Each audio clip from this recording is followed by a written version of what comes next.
Já pensou mãe e filha saltando uns Jogos Olímpicos, representando a mesma nação, né? Arrepia, né?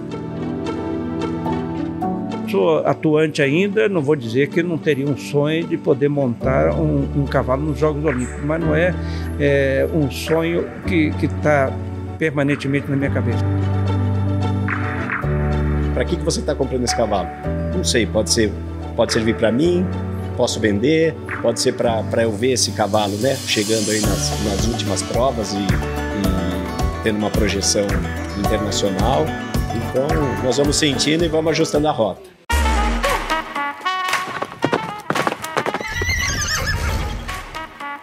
Fala pessoal, tá começando mais um episódio do ClockCast com patrocínio da Royal Horse, marca líder global em nutrição equina. Hoje a gente vai falar sobre uma das mais recentes conquistas para o hipismo nacional, no cenário internacional mundial, né, que foi a participação do Vitor Alves Teixeira, graças ao Grand Slam Mystic Rose, que foi esse projeto aí encabeçado pelo Aras Rosa Mística esse ano. A gente teve 2 éguas brasileiras de propriedade do Kiki e outros sócios, né, que não estão aqui com a gente hoje, e do Vitor também.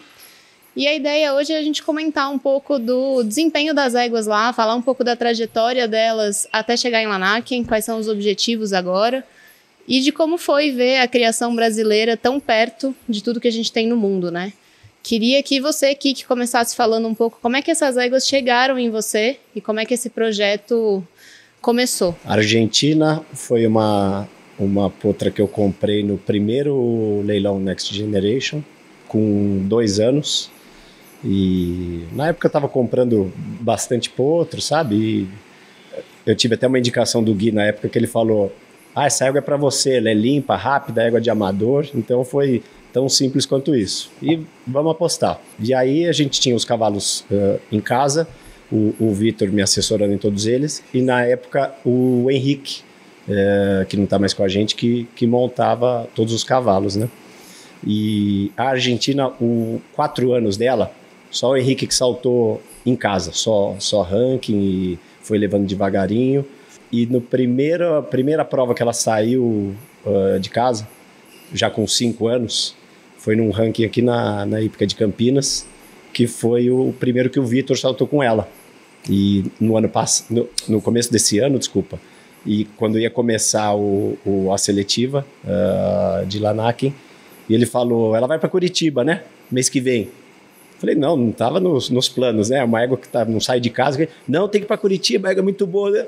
Foi uma correria, falando com a Malu, fazendo passaporte, e ela foi na correria, ela foi para o Summer Tour, que não era a primeira etapa ainda, no mês seguinte, primeira etapa. Ganhou. E aí a gente foi ficando encantado com a égua, então ela foi dando resultado, enfim, sempre liderando lá o ranking da seletiva, e assim ela foi. Mas acabou, eu acho que ela acabou indo mais na carona da Premier, né, que é a Superstar. O projeto mesmo o projeto era Premier, né? Então, talvez a Argentina, se tivesse classificado só ela, não sei se a gente levaria. A aposta desde o início que a gente entrou em sociedade na Premier, também foi algo super rápido. Na época eu estava junto com o Vitor procurando um cavalo pronto já, de grande prêmio para ele. A gente foi até na Argentina, ele experimentou um cavalo, a gente quase comprou esse cavalo. Não deu certo por conta do exame, e uns 2 meses depois, isso foi 2023, em março, que estava tendo o Nacional aqui na hípica de Campinas, ele me ligou, falou: onde você tá? Corre aqui na hípica ver uma égua. E ela estava saltando, eu acho que uma das primeiras provas também com o João Paulo, cunhado do Nilson. E a gente olhou a égua, eu sei que foi 3 dias depois o Vitor estava experimentando ela, na semana seguinte ela estava em casa já, e essa que sempre foi a aposta. E no fim, ao longo aí da seletiva, a Argentina foi se mostrando até para a gente, que ela não era conhecida, não é que era fora de casa, era da gente mesmo, que a gente levava ela muito saltando só em casa, e assim acabaram indo as duas com esse resultado aí para nós, para a criação nacional, enfim, para o Brasil mesmo, que foi surpreendente e muito gratificante. A Premier, então, está com vocês desde os 5 anos? Desde os 5. Ela fez já, a gente acompanhou um pouco, ela fez todo o circuito dos 6, né? Quando vocês souberam que existia essa seletiva preparando para a Lanaken, já foi uma decisão, então, de querer levar a Premier para saltar o Mundial? Foi um objetivo planejado desde o início do ano? Foi. Os 6 anos dela foi muito bom. Ela ganhou o Sul-Americano, ganhou a seletiva do Brasil, da associação, ganhou tudo que podia ganhar na idade de 6 anos. Nos 7 anos, fomos apostando nela também. Ela vinha muito bem, liderando o ranking. Na última prova, ela passou para segundo, atrás do Zé Luiz, e tinha chance ainda de ser a vencedora do ranking no Sul-Americano. Mas aconteceu uma contra-performance pela primeira vez. Ela não se apresentou bem na última prova no Campeonato Sul-Americano. Mas mesmo assim, terminou entre os primeiros. Foi a única prova que ela cometeu mais de uma falta em todos esses 2 anos de participação.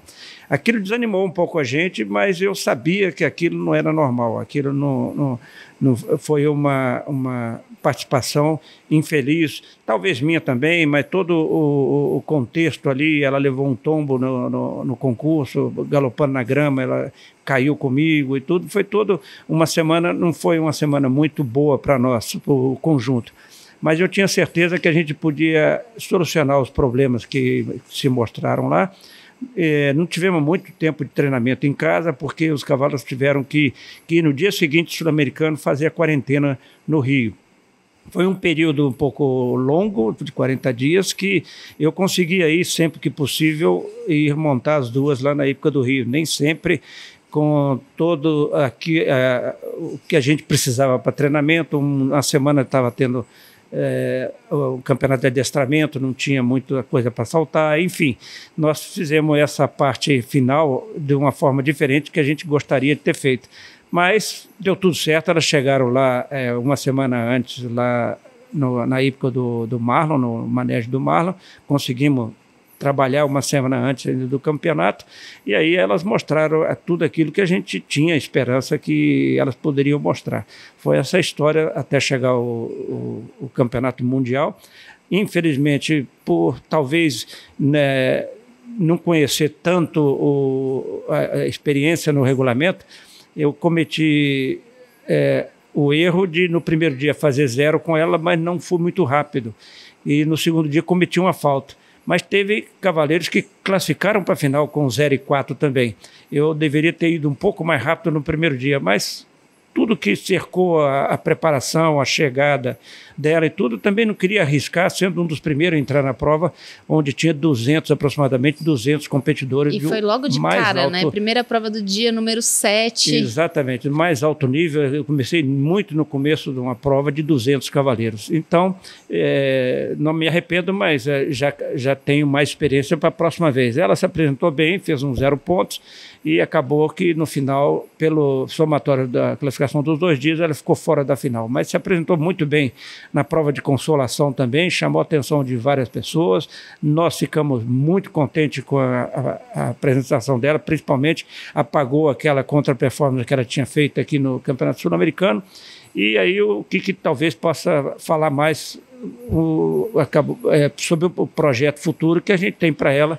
Acabou ela ficando por um período maior agora, vai permanecer na Europa pelo menos até o começo de janeiro. Antes de você falar aqui, que eu ia perguntar, lá é uma vitrine gigantesca, né? A gente viu aquele paddock ali lotado, um monte de gente assistindo, é uma circulação ali de comércio mesmo muito grande, né? Vocês já foram preparados pensando em não aceitar nenhuma oferta? Vocês tinham a ideia de um possível comércio? Como é que estava alinhado esse projeto quando decidiram ir? Eu vou dar até um passo atrás falando disso, do quanto que a gente estava preparado. A gente entrou na seletiva, óbvio que todo mundo entra para ganhar, né? Então a gente entrou para ganhar.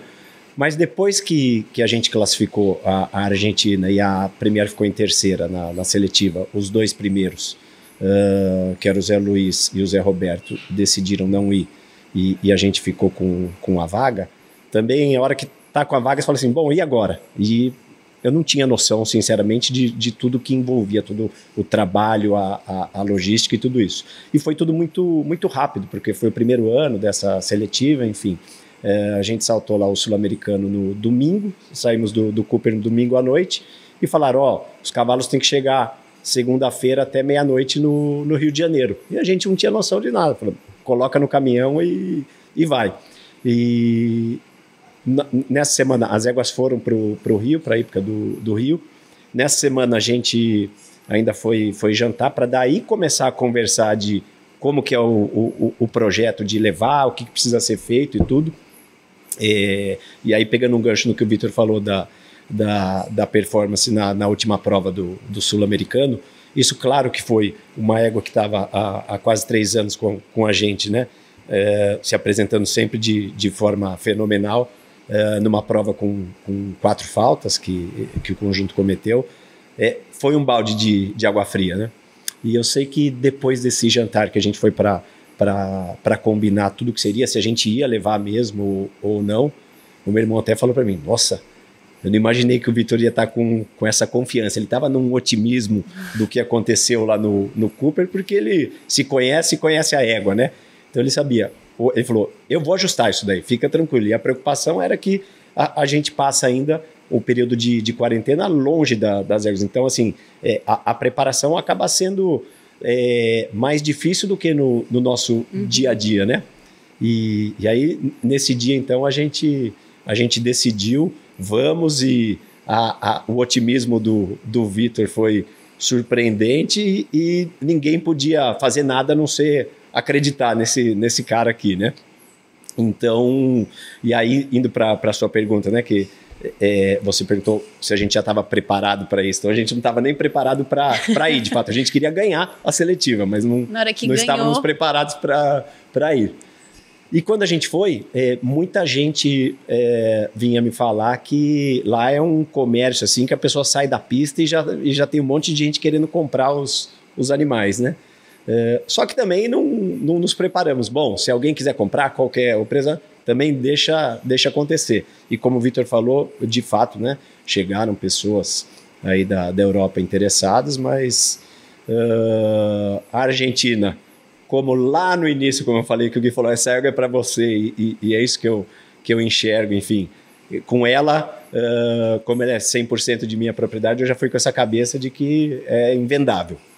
Vai ser a minha égua no futuro. E a Premier a gente acabou também discutindo, né, em sociedade, eu, o Vitor e o Levi, que é nosso outro sócio na égua, a gente foi conversando lá ao longo do concurso e amadurecemos essa ideia e que começou essa semana, né, essa experiência aí de um período, né, que ela vai permanecer aí com o Marlon, para a gente ver a segunda fase. Agora eles são nossos parceiros aí nesse projeto. Enfim, eu acho que começou também de forma brilhante aí, ele fazendo um 0 ontem e hoje, e aí a gente vai caminhando e vamos vendo, deixa o horizonte ir clareando para a gente ir decidindo. Eu falo assim, nos cavalos que eu entro com o leque bem aberto, assim, sabe? Para que você está comprando esse cavalo?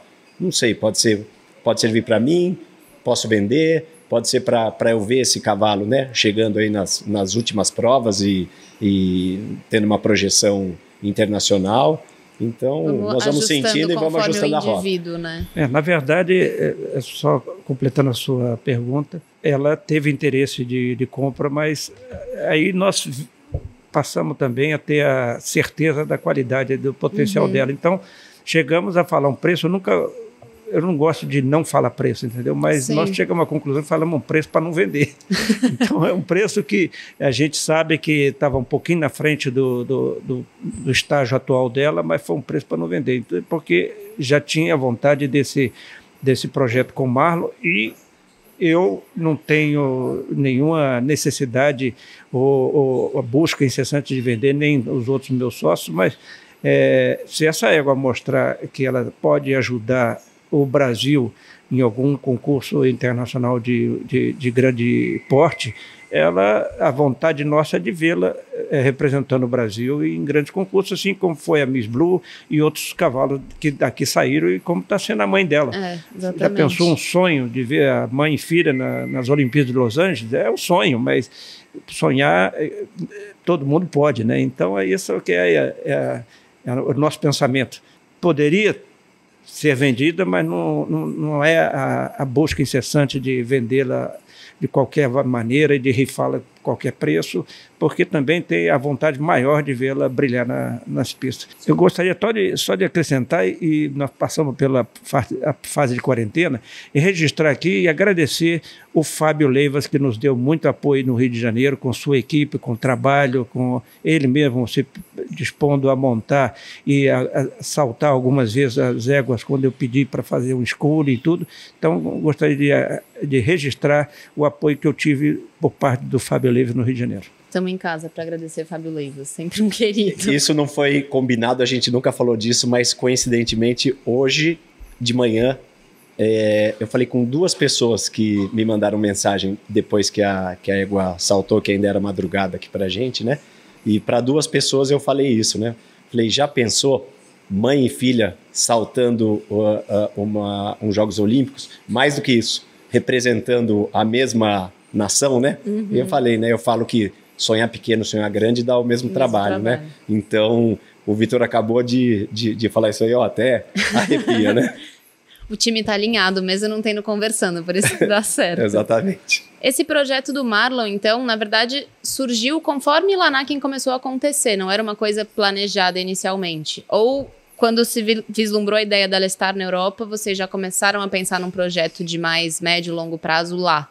Como é que foi isso? Nós começamos a pensar no projeto quando vimos as atuações dela no cenário mundial. Uhum. Eu acho que é uma égua que mostrou, com o cenário mundial que ela mostrou lá, para que trazê-la para cá precocemente se a gente não tem, nesse período do ano, grandes concursos, porque ela muda a idade em janeiro e para a Europa ela passa a ter 9 anos. Então ela está apta a participar de grandes concursos internacionais. Uhum. E o melhor lugar para isso seria a Europa. Então tem que ser com um grande parceiro, igual ou um grande cavaleiro como o Marlon.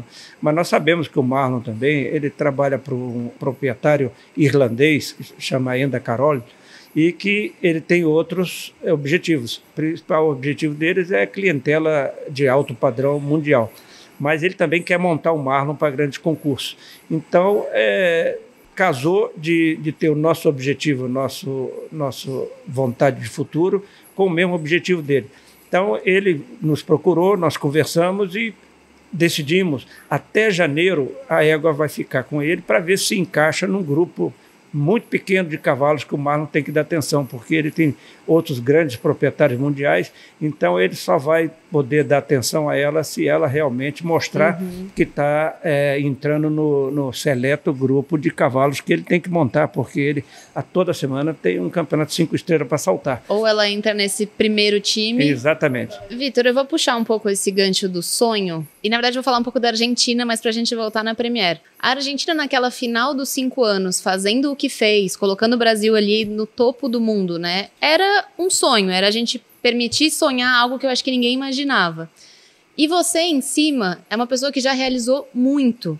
Então, não tenho nem como falar do seu currículo aqui, porque a gente ia perder um tempo na pergunta, mas me dá a sensação de, quando a gente fala da Premier numa equipe olímpica, da Premier vestindo, né, a manta do Brasil, a casaca do Brasil, como é que fica para você, cavaleiro Vitor, se for outro cavaleiro em cima? É um sonho formar o indivíduo e vê-la ali e não estar em cima? Ou você ainda tem esse sonho também de ser um cavaleiro olímpico e montar a Premier, que foi uma égua que você formou? Eu não vou dizer que eu não tenho esse sonho, entendeu? Mas esse sonho não é tão presente como no passado. Eu já tive presente em 8 Olimpíadas, 3 saltando e 5 treinando. Hoje eu costumo dizer que eu tenho mais prazer na participação da vitória e das atuações dos alunos. Curto muito isso e tenho um orgulho muito grande desse trabalho que eu estou fazendo debaixo do cavalo. Mas eu sou atuante ainda, não vou dizer que não teria um sonho de poder montar um cavalo nos Jogos Olímpicos, mas não é um sonho que está permanentemente na minha cabeça, porque eu sei o que gira em torno de um cavaleiro olímpico hoje em dia. A preparação tem que ser muito grande. Eu tenho que estar fora da minha residência, da minha família, pelo menos 5, 6 meses, para me preparar no ano anterior e no ano da Olimpíada. Então, sei que isso hoje é muito difícil pelas prioridades que eu tenho na minha vida. Então, daria muito orgulho ter um cavaleiro do padrão do Marlon, um cavaleiro brasileiro que estão competindo a toda semana, concurso de 5 estrelas, igual estou falando aqui para vocês. É uma vantagem muito grande que ele leva em relação a nós mesmo, com a nossa experiência e tudo. Então, acredito que eles vão conseguir fazer muito melhor do que a gente vai fazer, principalmente na dedicação e no tempo que eles têm de preparação diária com relação a esses grandes concursos. E a emoção de ser a pessoa que formou a égua e continua perto vai continuar ao longo desse processo, né? Sem dúvida, talvez. Sem dúvida nenhuma. Eu já formei vários cavalos que eu levei a mundiais, pan-americanos e Olimpíadas, inclusive medalhados, formados aqui no Brasil, treinando no Brasil e conseguindo chegar lá. Hoje é muito mais fácil pela proximidade que a gente tem dos grandes concursos. Na Europa, nós podemos nos transferir por algum tempo montando na Europa nos grandes concursos, nos preparando de uma maneira diferente que a gente preparava no passado. Mas eu consegui já levar cavalos formados no Brasil para a Olimpíada e Jogos Pan-Americanos e serem vencedores. Hoje é um esporte que está se profissionalizando muito, de uma forma muito grande. A gente está acompanhando o que difícil está se tornando no esporte pela dedicação, pela parte de preparação física do atleta, psicológica, do cavalo, de tudo que está girando em torno e da excelente criação mundial. Então, o cavalo hoje é um cavalo que está cada vez mais sendo apurado de uma forma genética. Então, todo mundo está bem montado. Quando a gente pensa que nós estamos bem montados, os outros países também estão sendo bem montados e treinados, porque nós estamos presenciando cavaleiros, entre aspas, amadores, chegando e ganhando medalhas olímpicas, como foi o caso de Tóquio, a equipe americana. Então, a gente vê que mesmo os cavaleiros amadores, com excelentes cavalos, sendo comprados e preparados e treinados justamente para essas finalidades, podem chegar fazendo frente ao grande cavaleiro, grande nome do hipismo mundial.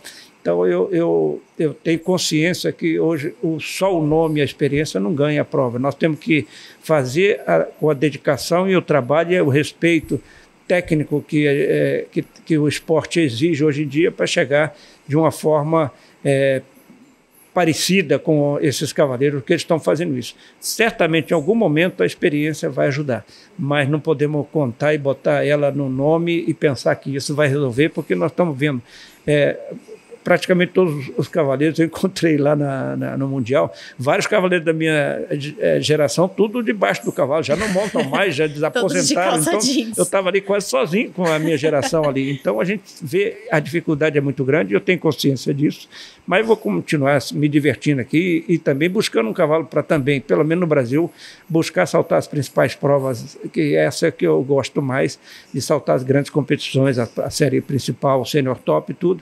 Enquanto não chega isso, eu vou tratando de preparar meus alunos e fazer o que eu fiz com a Monique e que me deu muito prazer vê-la vencer os cavaleiros de nome internacionais, os grandes cavaleiros do Brasil, o grande conjunto do Brasil.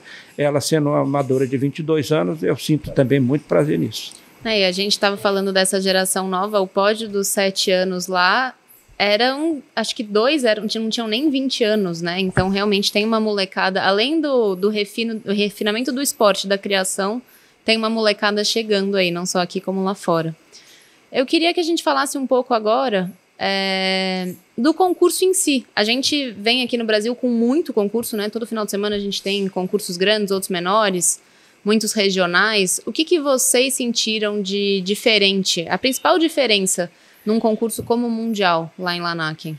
E aí vale em todos os aspectos, desde público a eu vou falar rapidamente da minha parte, porque como eu voltei a participar igual a gente Você já tinha ido, né? Já fui várias vezes em Lanaken, já fui bronze em Lanaken e tudo, mas foi uma das vezes que mais emoção deu, foi essa vez aqui, porque eu estava quase 20 anos fora daquela competição ali. Mas, com relação ao concurso, eu fiquei impressionado, porque eu saltei Lanaque desde o tempo que era no pasto, na pista de grama, que era, na verdade, era um pasto do Aras Zangersheide. E hoje tem 3 pistas de areia com alta performance, com o concurso melhorou muito em todos os aspectos, mas o que mais me impressionou foi a organização. São mais de 1.000 cavalos, nós chegamos lá acompanhando o caminhão, com um tratador que é o nosso cavaleiro, ele foi cavaleiro e tratador lá, sem experiência nenhuma, sem falar nada de inglês e tudo, mas chegou, estava nosso nome, o número da cocheira, o número do local que a gente ia instalar os cavalos, a secretaria com o nosso número, o veterinário recebeu, onde íamos estacionar o trailer, tudo funcionou de uma forma impecável. Realmente foi impressionante a organização que atingiu esse nível de concurso, porque são muitos cavalos e eles têm que fazer cada vez melhor. Então, essa parte de cocheira, de organização, de horário e tudo, foi espetacular. Um dia eu gostaria de ter mudado meu horário, porque as provas começaram simultaneamente. Eu fui na secretaria para mudar, ela me falou, olha, o seu cavalo de 5 anos vai saltar às 10h42 e o de 7 anos vai saltar 11h56, então você não precisa de mudar. E foi assim que aconteceu. Os cavalos entram com o horário estabelecido por minuto e aquele horário é cumprido. Então foi uma coisa que nos chamou a atenção, é mais fácil de acompanhar, mais fácil de você se preparar e não ter aquela correria que normalmente acontece nos concursos hípicos. E parte do Kik foi mais por fora, ele assistiu por fora. Outra parte também que faz importância também, que é a parte de VIP, a parte de um proprietário, pelas informações que ele conseguiu ter. Qualquer coisa que eu fale aqui é mais do mesmo, porque eu sou uma pessoa também que eu não sou o proprietário que gosta de ir para ficar assistindo lá só e festa. Eu fico na cocheira, faço o que precisar no cavalo, fico no paddock. Então eu tive exatamente essa impressão que o Vitor acabou de relatar, do nível de organização, dado o tamanho do concurso, que se não tiver organização, não acaba em um dia o que tem que fazer em um dia. Então, desde essa parte dos caminhões, dos trailers, onde ficam os tratadores, onde fica tudo isso daí, a própria dinâmica da prova de extensão, que você vê 15 cavalos num paddock com 2 obstáculos, o negócio andando, e até foi algo que me impressionou no primeiro dia, que saiu isso que o Vitor falou, na ordem de entrada sai lá, 10h56, né? Então sai cavalo por cavalo, mais de 200 cavalos. Aqui só existe na prova de adestramento, né? Que horas você vai saltar, exatamente. Então, essa organização realmente impressionou, e o nível técnico também é o que todo mundo viu, não precisa falar. E a parte de público é uma coisa muito diferente do que a gente tem aqui, né? Aquela final, não só as finais, a partir do segundo dia ali já tem um público como a gente teria aqui num grande prêmio, lotado, todas as pessoas querendo assistir. É a sensação de que é uma cultura muito do cavalo, né? Que é bem diferente do que a gente tem aqui no Brasil. Eu acho que até o quanto o esporte é muito mais popular ou presente na cultura deles do que na nossa. Então acho que é uma decorrência exatamente disso daí. Quer dizer, é um esporte que está lá sei lá, talvez nos top 10 deles. E até em termos de quantidade, né? A quantidade de cavaleiros e de cavalos que existem lá não tem como não ser proporcional. E principalmente as finais, que se concentram numa pista só, que é o estádio principal. A gente vê a presença de criadores, de fazendeiros, de familiares, porque, como você falou, tem cavaleiro de uma baixa idade de 16 anos que vem toda a família acompanhar os cavaleiros, e no caso de cavalos novos, muitos criadores acabam saltando os cavalos também, entendeu? Eles são amadores, mas têm o prazer de saltar no campeonato mundial, onde tem principais cavaleiros do mundo todo ali saltando, presente, como Daniel Doyce e outros tantos, entendeu? Então, o público junta os concorrentes, familiares, os profissionais e também fazendeiros de toda a região, porque é uma região onde tem muita concentração de criação de cavalos, é a fronteira da Holanda com a Bélgica, e é muito próximo da Alemanha também. Então, vem os principais criadores e cavaleiros desses países e realmente lotam. Os próprios competidores com seus familiares e criadores estão ali presentes, e tem a parte VIP, mas também tem uma grande arquibancada aberta para todo o público,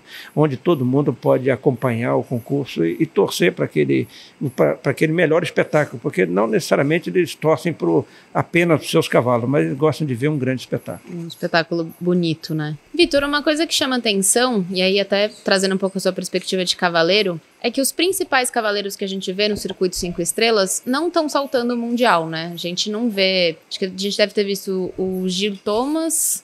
talvez algum cavaleiro da Irlanda, né? Porque a Irlanda vai muito forte, mas a gente não vê aqueles nomes de cavaleiro que a gente está acostumado a ver. Por que você acha que isso não acontece? Depende. Tem anos que estão os principais cavaleiros lá, e eu já vi Rodrigo Pessoa, já vi o Sean O'Connor. Esse ano tinha Daniel Doyce, tinha os cavaleiros irlandeses presentes, tinha o Gil Thomas. Foi ali, teve paralelo ao campeonato mundial, teve a participação do campeonato belga, o nacional belga também foi disputado na mesma semana, na mesma pista. Tem sim a participação de grandes cavaleiros em algumas vezes, entendeu?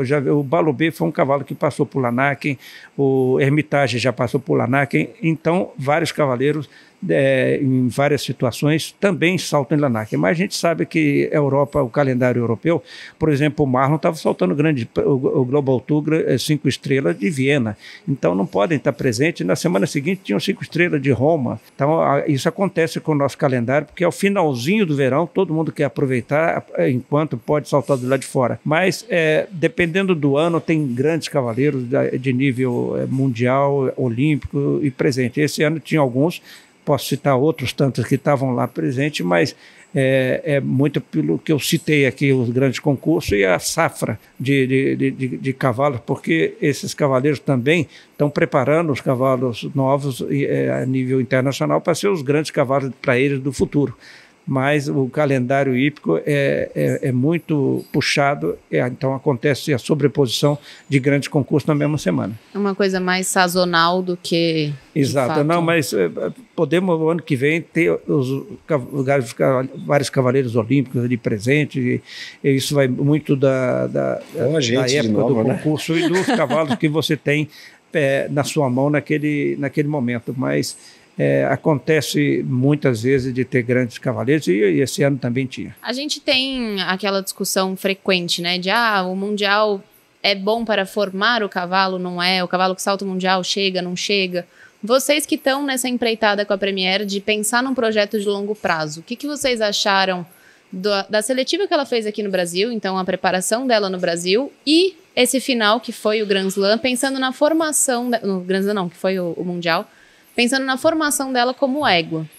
Qual a avaliação dos dois? A seletiva, eu acho que ela foi importantíssima, eu diria, essencial para a gente poder ir para lá e para qualquer outro conjunto que fosse. Todo mundo falava, nossa, lá é grande, a armação lá é larga, e quando a gente chegou, mesmo você indo preparado para isso, era isso e mais um pouco. Então, assim, a primeira certeza que eu tive lá é que se o nível das etapas da seletiva não tivessem sido como foram, realmente eu acho que era difícil de se apresentar bem lá, principalmente quando você pega uma égua de 5 anos, né? Mais do que até a de 7. E eu acho que a seletiva nesse ponto foi muito adequada, porque foi algo progressivo também. E as etapas, eu acho que foi bem marcante, assim, do nível que foi apertando diante quando você pega outras etapas do circuito que andou, do circuito de cavalos novos, né, que correu em paralelo com a seletiva. Agora, chegar lá e saltar uma prova num nível de dificuldade, de exigência, do jeito que Lanaken, o Vitor aqui é a pessoa muito mais apropriada do que eu para falar, mas eu, conforme eu vou conhecendo, entendendo alguma coisa, eu me dou o direito de ter a minha opinião. Então, a opinião de proprietário e cavaleiro amador é de que é a maior besteira quando falam que isso estraga cavalo. Você tem que saber se o cavalo pode saltar aqui a seletiva e pode não estar preparado para ir para lá, e tem outros cavalos, assim como as éguas que a gente levou, que se mostraram que estavam preparados. Então, eu acho que tem situações e situações. Você pode estragar o cavalo, assim como pode ser uma grande besteira você generalizar e falar que o concurso estraga o animal. Essa é a minha visão. Eu às vezes escuto dizer que Lanac não tem os principais cavalos, não sei o quê. Isso é dor de quem não classificou, entendeu? Porque ali é uma grande vitrine mundial. Eu já vi cavalos sendo vendidos ali por somas estratosféricas, comerciantes. O cavalo na saída da pista já tem vários interessados e clientes. Além da parte técnica, a pista é impecável, os obstáculos de melhor qualidade, o armador que arma há muito tempo o Mundial, que o pai dele armava, o Eugênio Mati era o armador, ele tem vindo no Brasil e armado os concursos aqui como forma de preparação, enfim, não teve nada que ninguém possa dizer que nós não tivemos condição de preparar. Apenas nós podemos afirmar que ali, naquele concurso mundial, nós tínhamos os dois conjuntos que tiveram mais dificuldade da preparação final, foram os nossos dois conjuntos, pelos 40 dias de distância que nos separaram de trabalho na quarentena do Rio de Janeiro, porque ninguém que estava ali presente passou por isso.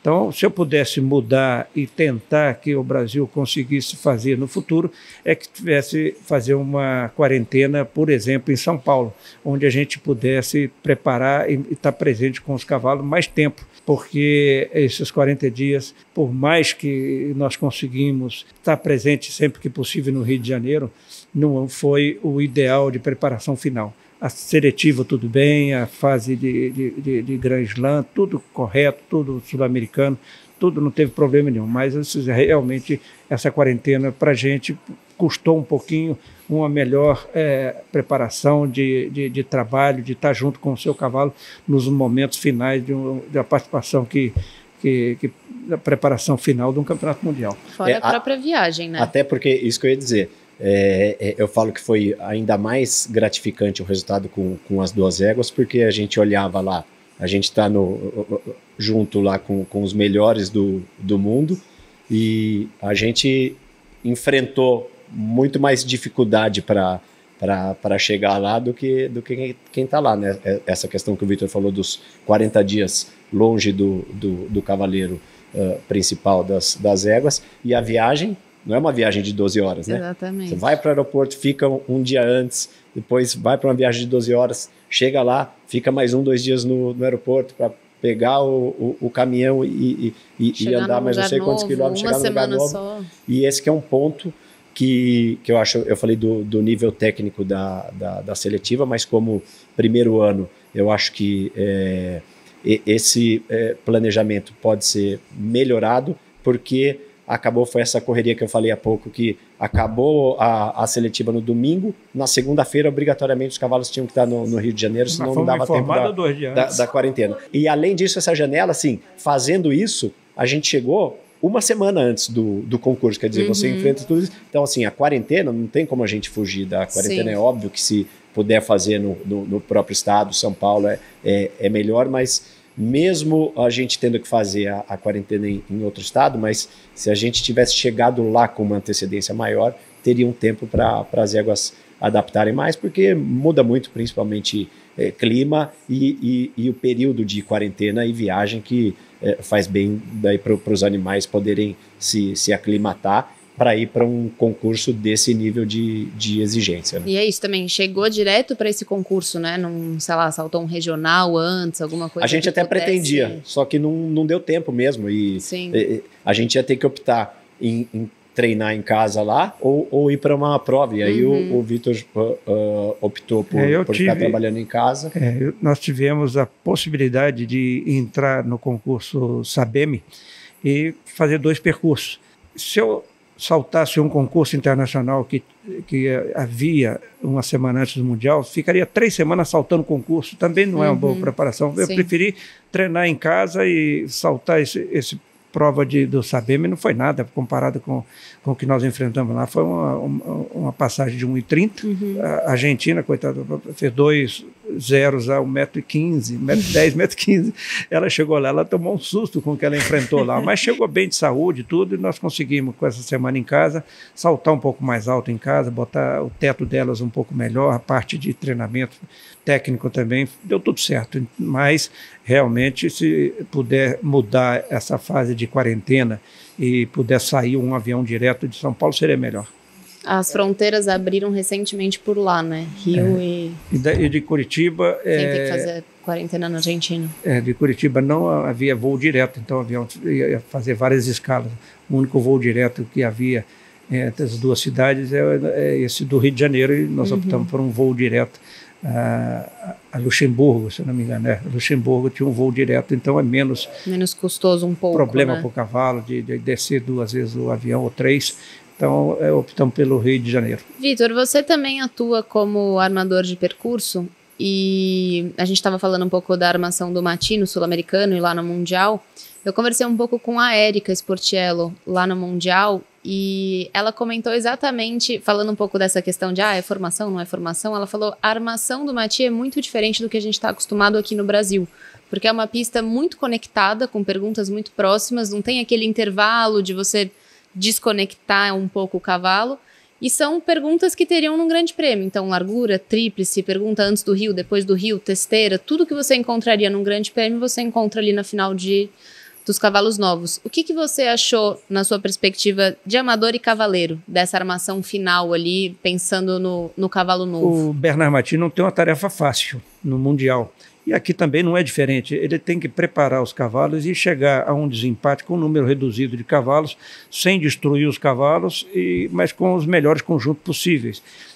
Nós tivemos, os cavaleiros brasileiros tiveram uma surpresa muito grande quando ele veio aqui no primeiro ano. A Premier foi até a vencedora, mas tivemos um pouquinho de dificuldade com a armação dela, numa pista que não era muito grande, mas era mais ou menos o que a gente tinha que treinar. Então, ele tem a proposta dele, nós é que não nos preparamos bem. O nosso tipo de armação de cavalos novos aqui, no meu entender, tem que mudar um pouco, principalmente na altura. Não é producente você fazer uma prova de cavalos novos onde tem 22 zeros para disputar um desempate, a correria acaba ficando muito grande e aí sim pode causar um prejuízo na carreira do cavalo. Acho que tem que se fazer uma seleção maior para se achar os melhores cavaleiros e os melhores cavalos para um desempate com um número mais reduzido. E eu volto sempre a falar que, como amador, um desempate inteligente. Porque o desempate inteligente não destrói cavalo nenhum. Isso é um mito que as pessoas pensam que galopar com o cavalo, fazer uma curva mais perto para uma vertical, destrói cavalo, e galopar por último obstáculo, destrói cavalo. Eu galopei lá no Campeonato Mundial, não o suficiente para estar no pódio, mas perto do pódio. Eu tenho certeza que eu não destruí, nem prejudiquei a carreira dela, entendeu? Foi um desempate inteligente, de uma altura que não me possibilitava galope exagerado, a uma velocidade exagerada, então isso não prejudica nada. Mas só nesse ano agora, na segunda participação do Bernard Mati, eu procurei pegar todos os croquis do ano passado, do primeiro ano que ele veio aqui. Ele me mandou todos os croquis do Campeonato Mundial de Lanac do ano passado. Eu estudei, eu treinei, eu estava preparado, os cavalos estavam preparados para a disputa.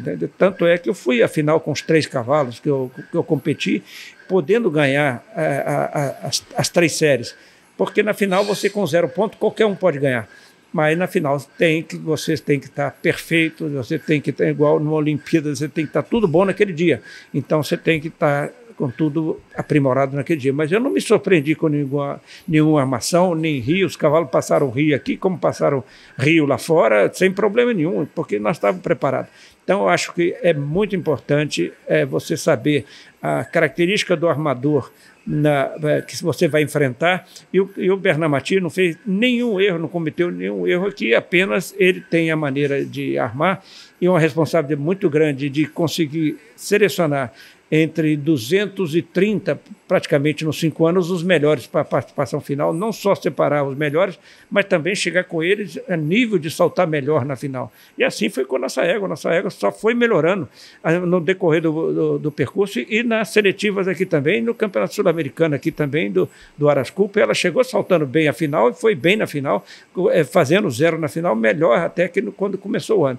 Então, eu como amante da arte de armar percurso e interessado mesmo, até pela minha posição de treinador, eu costumo sempre seguir a característica de cada armador e tentar treinar para isso. Eu acho que o Bernard não cometeu erro nenhum, apenas nós, cavaleiros, temos que começar a pensar, se queremos participar de um campeonato mundial, os nossos armadores também começarem a seguir essa linha de preparação dos nossos cavalos, senão nós vamos ter surpresa, não só aqui no Sul-Americano, como também lá no Campeonato Mundial. E a égua argentina, a gente já tem uma certeza hoje que ela gosta ela se dá bem com surpresa, porque o Vitor falou que ele não se assustou, mas cada dia que a gente entrava no reconhecimento dos 5 anos, eu olhava para ele e falava, Teixeira, ela nunca viu isso aqui, ela nunca nem passou perto, e cada dia foi subindo, pra e ela foi saindo ótimo, bem. O sistema então... surpresa. Mas não assustou, foi surpresa, mas não assustou. Com confiança, né? Ela estava com confiança, então ela foi tentando e fazendo, e eu também acreditando nela, mas não há a intenção de prejudicar o cavalo lá. A intenção de respeitar o cavalo. Um fato que aconteceu lá, vou registrar aqui rapidamente, é que no dia da final, como os cavalos de 5 e de 6 anos mudam de pista, a pista é aberta de 7 às 8 horas da manhã para que todos os cavalos tenham a oportunidade de entrar dentro da pista, mas a pista já estava armada. Então você tem, inclusive, a possibilidade de trabalhar lá dentro e mostrar os obstáculos, para que os cavalos não tenham surpresa, não se assustem, não tenham... Que foi uma coisa que talvez tivesse mudado o nosso Sul-Americano de 2024 aqui, né? Que claro, muitos cavalos tiveram problema com aquele telão, claro, e o primeiro dia foi aquele caos. Ao contrário de lá, as pistas aqui estiveram fechadas todos os dias, entendeu? Então teria sido bom entrar na pista principal e mostrar os obstáculos. Não é prejuízo de ninguém, todo mundo tem igualdade de condições, e meia hora fecha, prepara o percurso e em 8h30 da manhã estava entrando o primeiro cavaleiro na pista. Agora, isso eu fiquei impressionada também, porque foi um período curto, né? E deu super certo, não atrasou a prova, todos que quiseram entrar, entraram, trabalharam, funcionou e seguiram o dia sem atrasar nenhum minuto. Funcionou perfeito e todo mundo estava em igualdade de condições. Gente, a gente sabe que foi um projeto muito bem sucedido para vocês, mas é um projeto muito custoso, né, em muitos sentidos. E esse ano teve o patrocínio do Aras Rosa Mística, que acho que fez toda a diferença para o projeto ser possível, mas não sei como serão os próximos anos e queria saber o que você, Kiki, proprietário, e você, Vitor, também cavaleiro, acham que falta para que a gente tenha mais projetos como esse, não só lá na Akin, mas outras empreitadas dessa criação nacional? O apoio que a associação e a CBH deram criando esse projeto esse ano foi super importante, que foi o custeio de toda a parte logística do frete, né? Então isso ajuda bastante, porque a gente sabe que é uma parte importante aí do custo, mas existem outros custos relevantes envolvidos. É algo que é difícil, o nosso esporte, acho que falta esse incentivo de investidores, então é difícil ser sustentável com proprietários ficar levando cavalo todo ano, né? A gente conseguiu aí um apoio, né? Rosa Mística, coincidentemente, deu um apoio, um auxílio para a gente também, até por conta da égua e um outro patrocinador que foi a MS, que ajudou a gente com a Argentina, mas realmente é algo que se a confederação e a associação, e eu acho que é importante para elas, para colocar o nome do Brasil, né, no patamar mundial, se pudesse dar mais apoio financeiro, eu acho que a gente começa a deixar o negócio mais sustentável e virar mesmo uma rotina e essa roda girar. Eu não sei como é que era no passado, mas eu ouvi falar muito que o Brasil ficou acho que mais de 10 anos sem mandar cavalo para lá. Quem sabe até o resultado que a gente conseguiu seja um incentivo para ser, né, o início dessa roda sair da inércia que ela estava, né? Agora eu vou dar meu testemunho aqui, porque a ajuda foi muito importante da associação, foi o patrocínio da Rosa Mística também foi muito importante, isso nos incentivou também a sair para essa empreitada, mas os problemas que recaem sobre o proprietário do cavalo na parte final, vou ser sincero, se não fosse o Kiki, nós não teríamos ido. Porque é problema de todo tipo, de despachantes sem experiência, é de horário de voo, é de material. Para você ter uma ideia, nós chegamos sem nossa caixa de material lá. A caixa não foi autorizada a acompanhar os cavalos. Nunca falei nisso, porque o cavaleiro, com a nossa experiência, tem que se virar e fazer saltar. E o Kiki teve várias atitudes que ajudou também nisso, tanto na parte de documentação, de contato com o despachante, pagamento de seguro, tudo isso recai, não só a parte financeira, mas a parte de tempo que você tem que gastar com isso, entendeu? Nós mandamos um menino que me ajudou muito na parte de trabalho com cavalo, mas ele, infelizmente, não falava inglês, então ele teve que, no final, comprar uma segunda mala no aeroporto e correndo, comprou uma mala para conseguir, pelo menos, levar o mínimo de material com ele, para que a gente pudesse ter a nossa cabeçada, o bridão nosso para saltar junto com o tratador, no caso ele, para a gente não deixar para trás, mas a sela não conseguimos levar. Então, saltei com a sela emprestada, uma boa sela, logicamente, mas faz uma diferença muito grande num campeonato dessa envergadura. E tantas outras delicadezas, tantas outras dificuldades que o Kiki foi capaz de resolver. Na parte de cartão, de ele ter um cartão para ele comprar e gastar o hotel lá, ele chegou lá, ele não pôde acompanhar o cavalo na quarentena lá do aeroporto, ele teve que buscar um outro hotel, ele teve que alugar um táxi, ele teve que dormir fora, depois ele teve autorização para entrar lá. Tudo isso é difícil. Tudo isso são detalhes que, se não fosse uma pessoa interessada, eu que estava lá presente, falando com o motorista do caminhão, como é que seria, para onde ia levar as éguas, onde buscar, como seria o rapaz que estaria esperando, que não falava inglês,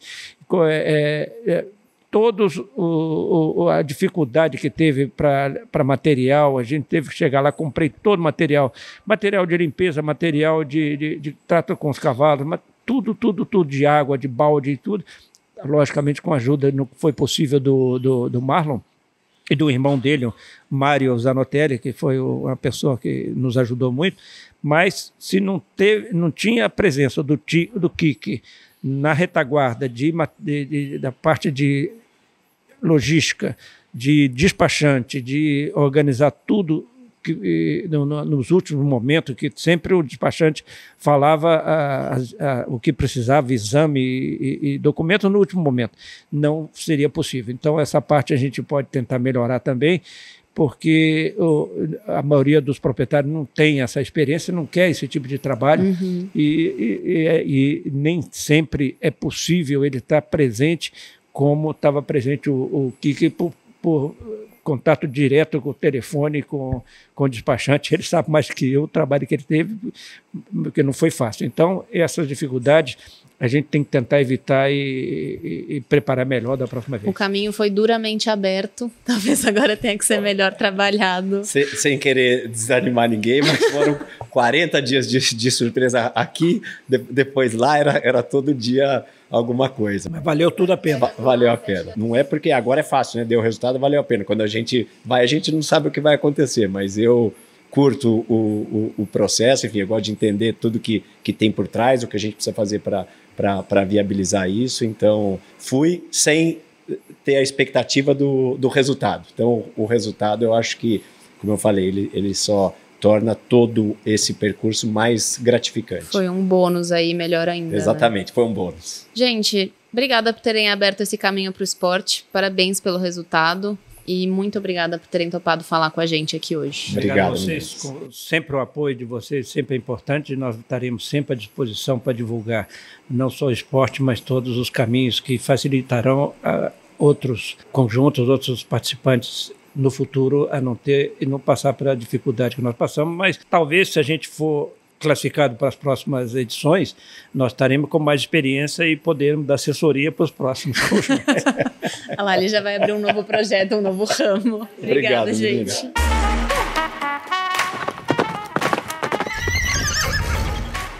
O ClaqueCast é uma produção do Sclac. Esse episódio teve patrocínio da Royal Horse, líder global em nutrição equina. Esse episódio teve apresentação por Gabriela Lutz, roteiro e edição por Isabela Campedelli.